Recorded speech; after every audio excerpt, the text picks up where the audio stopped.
तो फिल्म की शुरुआत होती है एज़वान इजिप्ट को दिखाते हुए। एक आदमी और एक औरत अपनी छोटी बेटी लैला और 2 बेटों के साथ अपने घर पहुंचते हैं और देखते हैं कि कुछ गड़बड़ है, जैसे कि उनके घर के अंदर चिड़िया मारी गई थी और ये एक तरह का साइन था कि कुछ होने वाला है, कुछ गलत होने वाला है और वक्त आ चुका है। अब ये दोनों घर के सेलर में जाते हैं, जहाँ पर ये पता चलता है कि घर असल में एक आधे धसे हुए काले पिरामिड के ऊपर बना हुआ था और वो पिरामिड के अंदर उतर जाते हैं, जहाँ पर एक काले रंग का ताबूत रखा गया था जिसको चेन्स की मदद से उठाया जाता है और उसके अंदर एक मम्मी रखी हुई थी, यानी कि पुराने वोल्केनो के पत्थर से बना हुआ ताबूत था ये। अब ताबूत को उठाने पर पहले तो उनको सुकून मिलता है कि अभी वक्त नहीं आया है, लेकिन अचानक से जो मम्मी होती है वो हिलने लगती है और देखती है और अचानक से एक सुपर नेचुरल फोर्स यहाँ पर इस आदमी को हुक से लटकाकर खत्म कर देती है, जबकि इस आदमी की बीवी ये सब देखकर बस डर के मारे देख रही थी, यानी कि इस मम्मी के अंदर पक्का किसी खतरनाक चीज को कंटेन किया गया था जो कि अब आजाद होने के कगार पर था। अब दूसरी ओर कायरो इजिप्ट के अंदर चार्ली कैनन नाम के एक इन्वेस्टिगेटिव टीवी रिपोर्टर को दिखाया जाता है जो कि अपनी प्रेग्नेंट बीवी लरीसा और उनके बच्चों केटी और सेबेस्टियन के साथ रहता है। अब जब लरीसा काम पर गई हुई थी तो चार्ली को खबर मिलती है कि उसको न्यूयॉर्क काम के लिए बुलाया गया है और वो वहीं पर शिफ्ट होंगे। ये खबर फोन पर वो लरीसा को देता है, जिसके चलते वो दोनों बहुत ही ज्यादा खुश हो गए थे। लेकिन तभी हम देखते हैं कि केटी को वही एज़वान वाली जो लेडी होती है वो मिलती है जो कि मैजिकल पावर्स रखा करती थी। वो लेडी जिसको अब से हम मैजिशियन बुलाएंगे, वो केटी से कहती है कि वो उसकी फ्रेंड लैला की माँ है, यानी कि लैला पहले से केटी को जानती थी और वो उसको कैंडी देकर केटी को फेंस तक बुलाती है। फिर एक एप्पल देती है और कुछ चैंटिंग करने लगती है, जिससे कि सेब के अंदर से एक कीड़ा निकलकर सीधा ही केटी के मुंह में चला जाता है और वो वहीं पर बेहोश हो जाती है। और इस कीड़े को देखकर आपको पक्का द मम्मी के ओरिजिनल मम्मी यानी कि द इमोटेप की याद आई होगी। एनीवेज बेहोश होने के बाद में ये मैजिशियन जो होती है वो केटी को किडनैप कर ले जाती है। अब तभी चार्ली को घर के अंदर से ढेर सारी वैसी ही चॉकलेट्स मिलती हैं जैसी मैजिशियन ने केटी को दी थी और इस बारे में सिर्फ सेबेस्टियन ही जानता था, लेकिन उसने कभी किसी को कुछ नहीं बताया क्योंकि केटी ने मना किया था। खैर चार्ली को अब कुछ आवाज आती है और वो उनका पीछा करता है, लेकिन कायरो में भयानक सैंडस्टॉर्म आ गया था, यानी कि रेत का तूफान, जिसके चलते चार्ली जो होता है वो केटी को ढूंढ नहीं पाता और केटी लापता हो जाती है। खैर अब दोनों ही इस किडनैपिंग को रिपोर्ट करते हैं और वहाँ पर स्टेशन में एक इंग्लिश बोलने वाली जूनियर डिटेक्टिव डालिया जाकी के साथ काम करते हैं, जबकि लीड डिटेक्टिव जो होता है वो पेरेंट्स के ऊपर शक कर रहा था, स्पेशली चार्ली के ऊपर, एज उसने पिछले जितने भी केस को देखा था, सॉल्व किया था, उसके अंदर मोस्टली पेरेंट्स का ही इसमें हाथ हुआ करता। Maybe the girl angle was there. लेकिन यहाँ पर डालिया जाकी एक अच्छी ऑफिसर बनकर इसी डिपार्टमेंट के अंदर रहना चाहती थी और केसेस को सॉल्व करना चाहती थी। खैर सब कुछ किया जाता है, लेकिन केटी का कुछ भी अता पता नहीं चलता और बस इसी के साथ 8 साल बीत जाते हैं। खैर तभी हमें चार्ली को दिखाया जाता है जो कि अपनी बीवी लरीसा,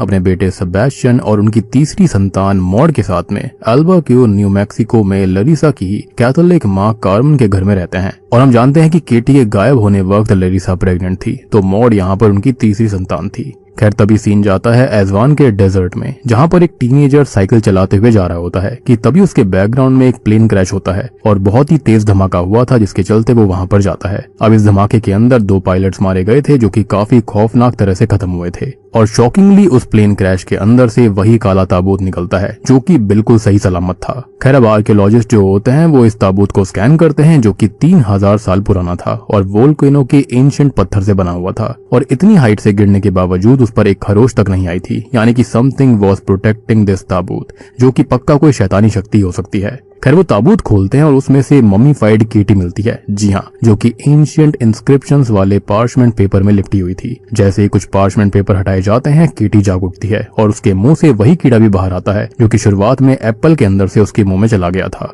एंड शॉकिंगली केटी जिंदा थी, जो कि इससे भी ज्यादा खतरनाक बात थी, एज 8 साल से केटी इसी ताबूत के अंदर बिना हवा पानी के, खाने पीने के और सनलाइट के जिंदा कैसे थी। खैर केटी जो होती है वो एक कैटाटोनिक और शॉक्ड स्टेट में होती है और अपने आप को नुकसान ना पहुंचाए इसलिए उसको लगातार सेडेटिव्स के ऊपर रखा गया था। अब चार्ली के घर को दिखाया जाता है जहां पर बच्चों को शिकायत थी कि वो कभी बाहर घूमने नहीं जाते। अब जो कुछ हुआ था उससे वो दोनों ही अपने बाकी बच्चों को खोना नहीं चाहते थे, इसलिए फाइनली आज लरीसा और चार्ली मॉड और सेबेस्टियन को घुमाने के लिए ले जाते हैं। लेकिन तभी उनको केटी के जिंदा होने की खबर कायरो से आती है, जिससे कि वो दोनों बहुत खुश थे। केटी की हालत दोनों देखते हैं और हालत काफी खराब थी, उसकी स्किन पेल थी, ड्राई थी, नाखून काफी लंबे और सख्त हो गए थे। सबसे बड़ी बात कि वो कुछ भी बोल नहीं रही थी और बस वो सभी के ऊपर हमला करने पर तुली हुई थी। और सबसे बड़ी बात कि उसने खुद के ही फेस पर खरोंचने के निशान बना लिए थे, जिसके बारे में किसी को कुछ भी समझ में नहीं आता। डॉक्टर बस यही कहते हैं कि ये सब कुछ पक्का ट्रॉमा की वजह से हुआ होगा, जो कि बहुत ही ज्यादा गहरा है, लेकिन प्यार से सब ठीक हो जाएगा। लेकिन दोस्तों, शैतान कभी प्यार से ठीक नहीं होते।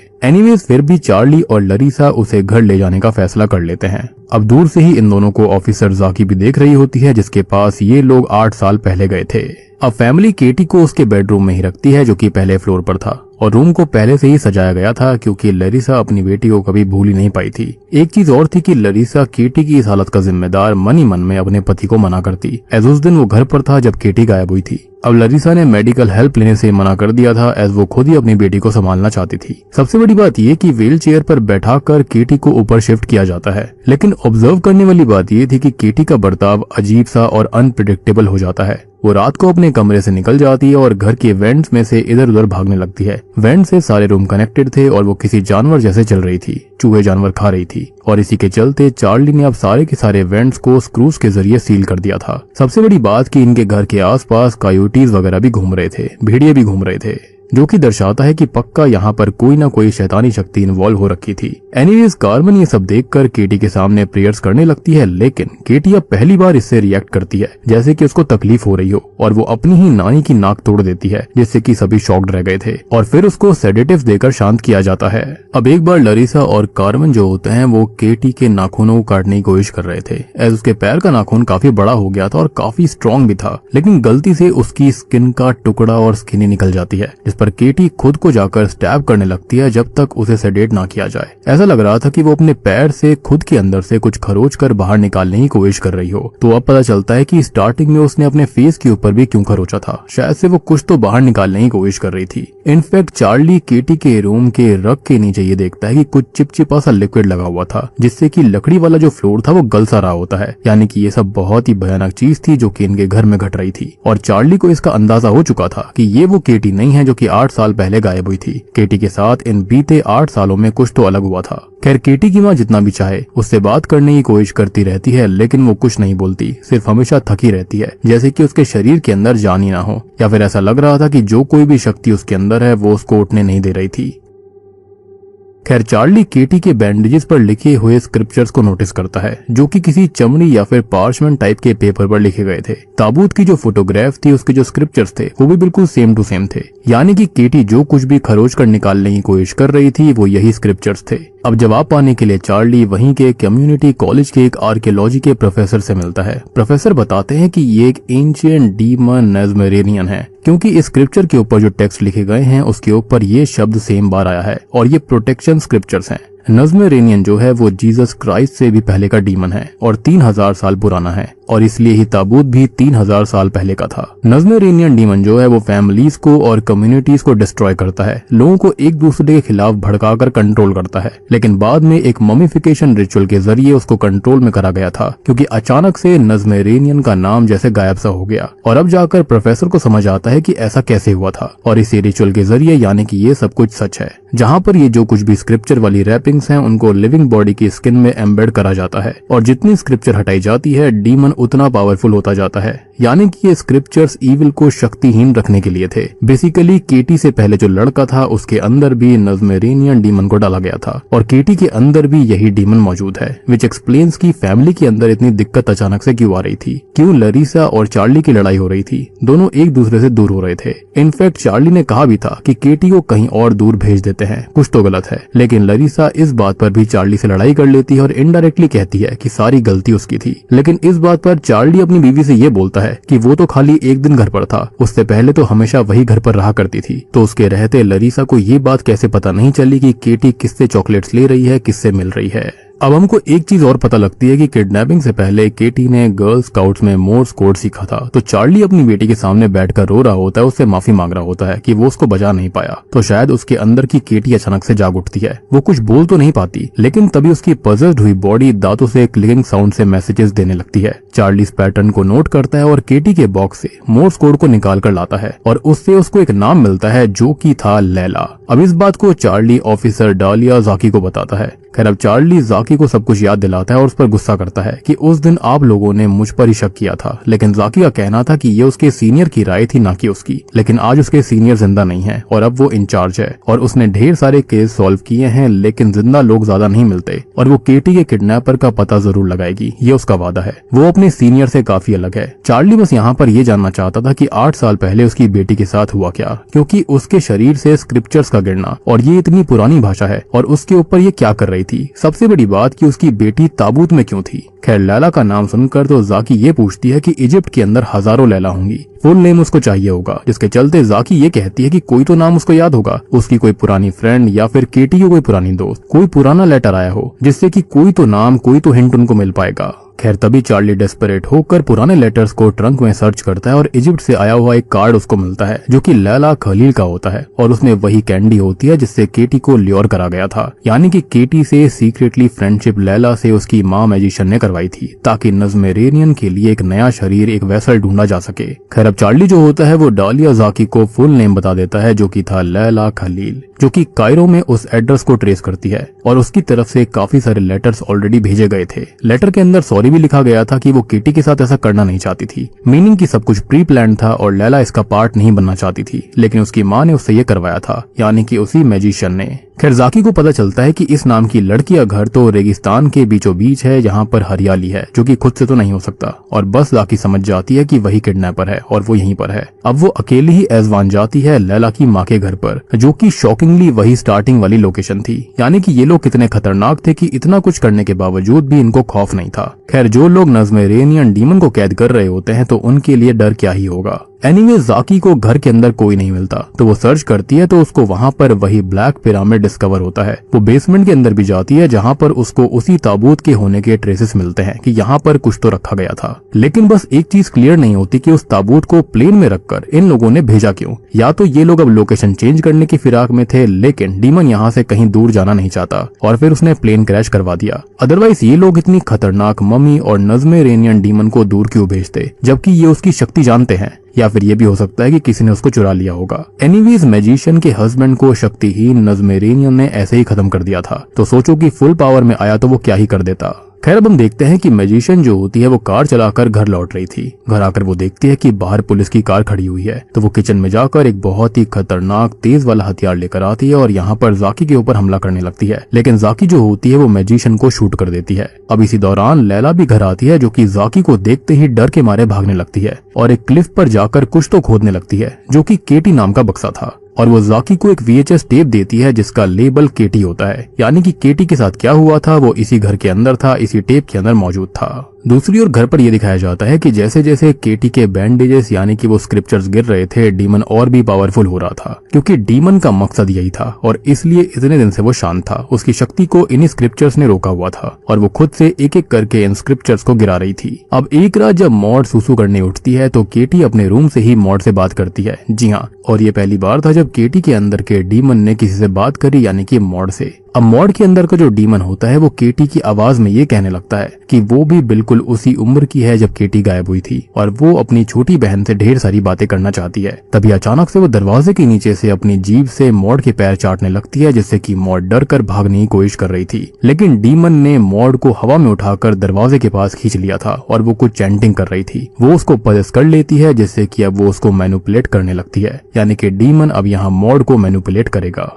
डीमन अब सेबेस्टियन के माइंड को भी मैनिपुलेट करने लगता है। खैर अब एक दिन जब कार्मेन केटी के लिए प्रे कर रही होती है तो केटी उसके ऊपर वायलेंटली हमला करती है और तब जाकर वो कुछ बोलती भी है और कार्मेन की ही रोजरी बीड माला और होली क्रॉस से लटकाकर उसको विंडो से बाहर फेंक देती है, जहाँ पर वो सीधा जाकर चार्ली की कार से टकरा जाती है, जहाँ पर ढेर सारे कयोटीज होते हैं जो कि वो उसको खा जाते हैं। और ये नजारा देखकर तो मॉड बहुत खुश थी, एज वो पजेस्ड हो रखी थी। इनफैक्ट यहाँ पर हुआ ये था कि स्कूल के अंदर मॉड ने अपनी टीचर को गंदी गंदी गालियां दे दी थी, जिसके चलते ही उसके पिता को वहाँ बुलाया गया था। और जैसे ही वो घर आए थे तो उसकी नानी को डीमन ने कार पे फेंक दिया और वहाँ पर जो कायोटीज होते हैं उनको जिंदा ही वो खा गए थे। और हाँ, ये नजारा लरीसा खुद केटी के रूम के अंदर आकर विंडो से देखती है और उसको भी अब केटी से डर लगने लगा था। इनफैक्ट अगर आप नोटिस करेंगे तो जो विंडो टूटी थी वो बिल्कुल यहाँ पर होली क्रॉस की ही शेप में टूटी थी, यानी कि अगर उस विंडो के ऊपर होली क्रॉस का सिंबल फिट करोगे तो एग्जैक्टली सेम आएगा, जो कि यहाँ पर एक मॉकरी थी डीमन के जरिए। और सबसे बड़ी बात कि केटी यहाँ पर अचानक से शांति से सो रही थी, जैसे कि उसने कभी कुछ किया ही ना हो। खैर अब कार्मेन के फ्यूनरल को रखा जाता है, जहाँ पर मॉड पोजेशन में अपने ही दांतों को उखाड़ लेती है और खून भरे थूक को खाने पे फेंक देती है, और इस खाने को कार्मेन की फ्रेंड्स खा रही थी। अब केटी के रूम के अंदर जो फ्लोर गल रहा था, जो चिपचिपी चीज यहाँ पर चार्ली को रख के नीचे मिली थी, वो असल में डीमन की ही करामात थी। एस केटी के शरीर के अंदर खून नहीं बल्कि तेजाब बह रहा था। ऑब्वियस सी बात है, उसके शरीर के अंदर डीमन था। खैर अब हम देखते हैं कि मॉड ने पोजेशन में आकर अपनी नानी के ही नकली दांतों को लगा लिया था, जो कि दर्शाता है कि डीमन सबको मॉक कर रहा था। और तभी वो एक गेस्ट के कान को काट कर अलग कर देती है, और इतने में ही केटी अपने कमरे से निकलकर उसकी लाश के अंदर से जो फ्लूइड होता है उसको पी रही होती है, जिसको असल में शरीर को सड़ने से बचाने के लिए डाला जाता है। और क्योंकि हम जानते हैं कि जब तक केटी के शरीर के अंदर नज़्मेरेनियन डीमन है, तब तक उसकी बॉडी भी सड़ रही थी, और उसको बचाने के लिए डीमन ने ये लिक्विड पिया था। उसको शक्ति चाहिए थी। अब इन सब के चलते होता यह है कि केटी को कैद कर दिया जाता है, और फाइनली लरीसा समझ गई थी कि हाँ, केटी गलत है, उसके अंदर पक्का कोई शैतान है, और इस शैतान ने मॉड, सेबेस्टियन सबको पदस कर लिया था, और लरीसा की माँ का फ्यूनरल भी नहीं होने दिया। अब दूसरी ओर घर आकर जाकी केटी वाली टेप देखती है, जिसके अंदर प्रॉपर साउंड तो नहीं आ रही थी, लेकिन इतना पता लग रहा होता है कि हाँ, यहाँ पर किसी रिचुअल को दर्शाया गया है। परेशान होकर जाकी अब पुलिस इन्वेस्टिगेशन में लैला खलील को लेकर आई थी, जो कि उससे सब कुछ बोलने के लिए कहती है। लेकिन हम देखते हैं कि लैला की माँ ने उसकी जीभ भी काट दी थी, ताकि वो किसी को कुछ भी बता ना पाए। तो वो अपने मन की बात लिखकर बताती है, जिसको देखते ही जाकी शॉक्ड हो गई थी, और वो लगातार चार्ली को फोन करने लगती है, एज उसको फाइनली सारी सच्चाई पता चल चुकी थी। और दोस्तों, अब यहाँ पर खुलते हैं इस मूवी के असली पत्ते।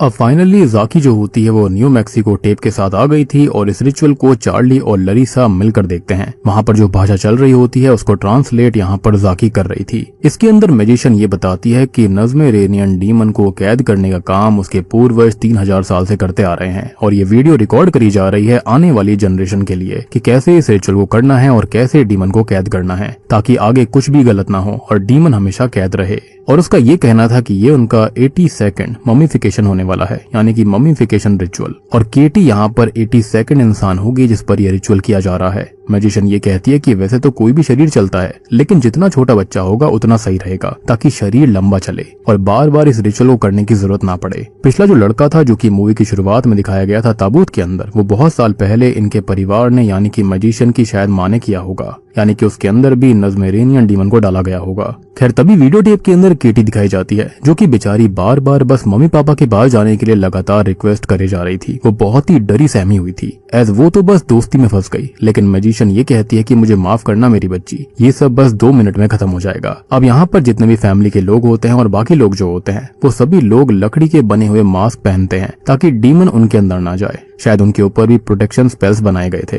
तभी केटी को इस ताबूत के जस्ट ऊपर लटका दिया जाता है, और नीचे वही पुराना होस्ट होता है, जिसके अंदर फिलहाल नज़्मेरेनियन डीमन था। ढेर सारी चैंटिंग रिपीट करी जाती है, जो कि काफी शॉर्ट सी होती है, और बस तभी अचानक से बेचारी डरी हुई केटी के अंदर यह डीमन ट्रांसफर कर दिया जाता है, और उसके शरीर के ऊपर स्किन के साथ वही प्रोटेक्शन स्क्रिप्चर्स लगा दिए गए थे, और फिर उसको ताबूत के अंदर रखकर ऊपर से भी कई सारे स्क्रिप्चर्स रख दिए जाते हैं, जिससे कि ये रिचुअल पूरा हो गया था। और बस केटी के साथ ये सब हुआ था, और 8 साल से केटी यहीं पर कैद थी। लेकिन मूवी के अंदर ये बात क्लियर नहीं करी गई कि क्यों इस ताबूत को कहीं पर लेकर जाया जा रहा था। 2 चीज हो सकती है कि या तो ये चोरी करके तस्करी करी गई थी, या फिर ये लोग कहीं और जाने वाले थे, एज अब ये लोकेशन सेफ नहीं थी, क्योंकि डीमन को कैद करने वाले शैतान को जानबूझकर तो दुनिया में नहीं छोड़ा जाएगा। सो बेसिकली मैजिशियन एक एंशिएंट कल्ट का हिस्सा थी, जो कि डीमन को कंट्रोल में रखने के लिए लिविंग होस्ट का सेक्रीफाइस करती थी। और जो होस्ट होता है उसकी बॉडी के ऊपर ढेर सारे प्रोटेक्शन स्पेल्स और स्क्रिप्चर जो होते हैं उनको रैप करा जाता है, और ये तब तक होता था जब तक कि होस्ट नेचुरली खत्म ना हो जाए। और शुरुआत में इन लोगों को आइडिया लग गया था कि पुरानी बॉडी अब खत्म होने पर है, तो उनको एक न्यू होस्ट चाहिए होगा, जिसके चलते केटी को फंसाया गया था। और टेप के अंदर हम देखते हैं कि केटी को उस ताबूत के ऊपर लटका कर डीमन को ट्रांसफर किया गया था,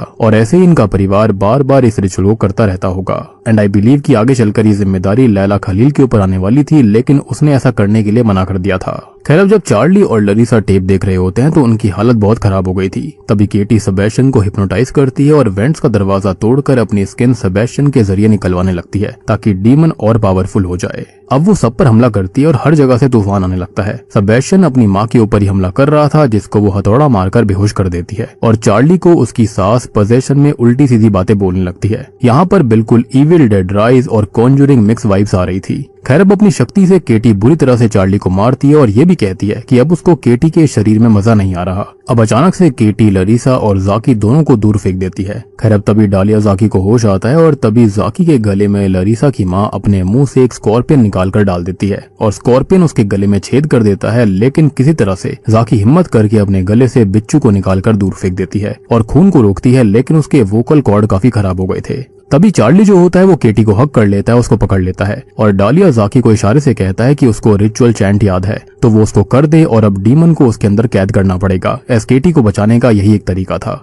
अब जाकी को चैंटिंग याद थी और अपने गले में उंगली डालकर वो चैंटिंग शुरू करती है और फैमिली की मदद से डीमन को केटी से निकालकर चार्ली में ट्रांसफर कर दिया जाता है, जिससे कि केटी फाइनली बच गई थी। यहाँ पर चार्ली ने खुद को सैक्रिफाइस कर दिया था अपनी बेटी के लिए और अब चार्ली ने अपने सर से वो कलंक मिटा दिया जो कि सबने उसके ऊपर लगाया था और उसको बस एक मौका चाहिए था अपनी बेटी को बचाने का और उसने अब एक पल नहीं सोचा और उसने खुद को अपनी बेटी के लिए कुर्बान कर दिया। खैर अब हम देखते हैं कि केटी रिकवर हो गई थी और उसकी उम्र जो थी वो 16 साल की थी, क्योंकि जब वो गायब हुई थी वो 8 साल की थी और आज 8 साल बाद मिली है। खैर चार्ली को अब बेसमेंट के अंदर कॉफिन जैसे बक्से में बंद कर दिया गया था, जहां पर वो मोर्स कोड के जरिए अपनी बेटी और फैमिली को आई लव यू टैप करता है, यानी कि उसकी हिम्मत डीमन से काफी ज्यादा थी। खैर केटी भी सेम चीज टैप करती है। खैर अब हम देखते हैं कि केटी डीमन से आजाद हो गई थी और धीरे धीरे नॉर्मल जिंदगी में लौटने की कोशिश कर रही थी। वो अपने भाई बहनों के साथ में गेम्स भी खेलती है जो कि वो बचपन में खेलती थी, यानी कि सेबेस्टियन के साथ में। खैर अब कुछ वक्त के बाद में लरीसा जो होती है वो जाकी को कॉल करती है और ये कहती है कि चार्ली के बारे में कुछ बात करनी है। तभी टू आवर शॉक कायरो के अंदर मैजिशियन अभी भी जिंदा थी और जेल के अंदर बंद होती है। उसको एक नर्स आकर रोज ट्रीट करा करती थी, लेकिन तभी एक दिन लरीसा नर्स के रूप में आकर उसको सेडेटिव्स दे देती है और यहाँ पर जाकी भी उसके सेल में आ गई थी